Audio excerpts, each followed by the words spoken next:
When Airbnb popularized short-term rentals of private property, many people realized that they could make significant side income by renting their space. This unleashed many new business opportunities. People flocked in and created new markets. Some of these opportunities were smart, stable long-term, and others were risky, unscalable, collecting the crumbs on the edges of the market, but still pretending to be decent businesses.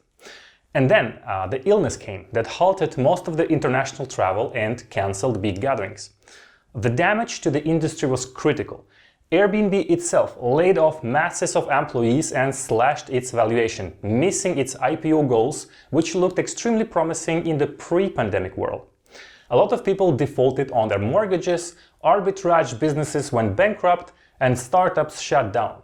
And as I'm recording this, the situation is still unstable. Nobody can predict what's going to happen, but there are more and more clear signs that show which kinds of businesses in the short-term rental industry are indeed stable and which ones are fizzling out. So, let's try to analyze some of them, and, disclaimer, I do own rental properties as a side business, so I have insider experience. First of all, probably the most widespread opportunity is the investment in short-term rental properties. People like you and I buy one or more units that they manage themselves and rent on platforms like Airbnb, VRBO, Booking.com and others. Most people who do this take mortgages to finance these purchases, like I did. So basically they have a lot of expenses every month, like the principal and interest payments, homeowner association fees, utilities, insurances, taxes and more. The idea, of course, is to make more money this way than with the traditional long-term renting, and in a way that your revenue covers at least all these expenses and pays off your principal. But the best real estate investment is when you are cash flow positive, meaning that you're even making money on top of all that. And so here's the catch. Those people who invested in properties that are only tailored to travelers, they're having a rough time.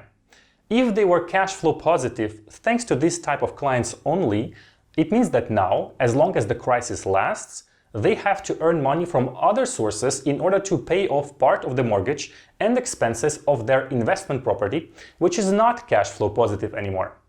And that's the most important criteria for real estate investment in general.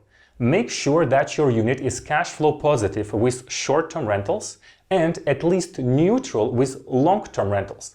And that in the worst-case scenario, you can sell it without losing any money, meaning that you buy it at a great price to start with. So those people who speculated, who panic bought property, overpaid and focused only on mass vacation rentals, they will need a lot of cash to wait it out until tourism hits up again. This, by the way, is generally a golden rule when it comes to managing real estate investments. Always have a cash cushion that can allow you to last for at least 6 months without any rental income. When it comes to my personal experience, my short-term rental business lost about $20,000 of revenue during March and April 2020. But since I had that cash cushion, I weathered out this period without any problem and could pay off all the expenses. Then, during the summer, tourism picked up again in some areas, but not everywhere. And I quickly figured out which units it would be better for me to rent to long-term tenants. So I did that. And now, for the time being, I'm at that neutral cash flow level for most of my units. My mortgage is being paid off, which is the most important, and I don't need to finance my side business with my main source of income. I'll get back to that point later, but this just goes to show that no matter how you want to profit from the vacation rental opportunity, don't forget that the fundamentals of real estate business do not change. Now, even when international tourism comes back in full force, the question is, how will it change? What kind of experiences will increase in demand compared to the pre-pandemic world? Well, we can assume that probably cheap, massive tourist machines will eventually make a comeback in any case. There will always be this type of clients. But if you focus on that segment, you will have trouble to differentiate yourself. On the opposite end, what's more interesting, according to Richard Fertig from the YouTube channel STR University, is that people will want more unique and remote experiences. And I completely agree, it totally makes sense. The pandemic will push a bigger chunk of the tourism market to areas that are more remote, closer to nature, and offer a distinct experience. Basically, the stereotype of the expensive cabin in the woods experience, that cabin will probably get more expensive to rent. So if you really want to do short-term rentals, I guess it's better to be on that higher and unique end, away from urban areas but still easily accessible. But then you'll also be stuck with this type of clients, which remains a risk. If you're not ready to manage short-term rentals full-time, then instead invest into something that is flexible, that can also fit long-term rentals so that you're not dependent on tourists only. Now let's move on to the second popular way of making money through the short-term rental trend, which is arbitrage. So arbitrage is when you don't own any property, but you find owners and you sign contracts with them. You lease their property for a long period of time, it can be several years, for a fixed monthly rent, and then you operate many such properties. Any money you make on top is for you, but you are not becoming an owner of these units, you only operate them. I've been against short-term rental arbitrage since the beginning because I always thought that it's a very risky, hardly scalable and low-margin business. Or at least margins are getting narrower with more and more competition. And yet countless companies have popped up in this space. Of course, the pandemic killed some of them for the exact reasons that I just mentioned, or there were massive layoffs, downscaling, etc. In addition to that, I think there are many other intrinsic problems with this business. For example, the fact that you are engaged, you must pay your lease no matter what, or the law can change and a short-term rental can be suddenly forbidden in your city. Now I get it. There are also ways to protect yourself from these risks inside the contract, and smart entrepreneurs make sure to do that. But there are still other problems that are hard to solve. For example, when you manage dozens and dozens of apartments as a business, your service quality naturally goes down. First of all, most units are standardized, not unique. Second, it's nearly impossible to maintain the highest ratings on Airbnb for most of the arbitrage-owned units. Usually they are rated lower. And this can create problems with the renting platforms, which is a critical point. So I guess you noticed that I mainly mention Airbnb because it's the poster child of this market. But the smartest entrepreneurs in that area will always tell you that you should diversify no matter what. Advertise on other platforms as well, even if they bring you much less clients. That's because depending on Airbnb is very risky. If you get lower ratings, your listing can be suspended. Just like that. If you are accused of something terrible by a guest, even if it's not true, if it's made up, Airbnb will almost always take the side of the guest and their word for granted. Some hosts have seen their profiles banned out of nowhere and without even knowing what happened, and with no possibility to create a new account. Airbnb just arbitrarily believed the complaint of a guest and boom, somebody's whole business and maybe even whole life went to trash, and they never knew why. But despite platform diversification being a matter of business survival, the reality is that most arbitrage businesses still mainly went through Airbnb, and a lot of them paid a hefty price for that. By the way, this obviously also applies to the personal investment strategy. Don't be dependent on Airbnb only. But the big difference with arbitrage, if you made a good investment, is the fact that you can rent your unit long-term instead, or just sell it and make a profit. These are already diversification strategies by themselves. Basically, ownership gives you more options, and I made use of them for my personal units during the crisis. So, to recap, when it comes to short-term rentals, I still think that investing and renting will be a great opportunity, but one must be very careful what kind of unit they invest in. And the more unique, the better. You can rent it through Airbnb, of course, but don't forget to diversify platforms, or at least have other options for your unit in case your main channel doesn't deliver anymore for whatever reason.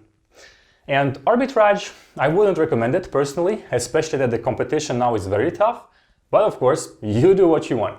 Now let's talk about service startups that popped up around Airbnb. Why do I say startups with this sarcastic tone? Well, recently venture capitalists seem to be more and more confused as to what actually makes a scalable startup that should be funded with this kind of money. The greatest example of all is probably WeWork. I talked about it in an older video, and basically it was funded and valued like a tech startup without actually being one. No, it was mostly a regular real estate business.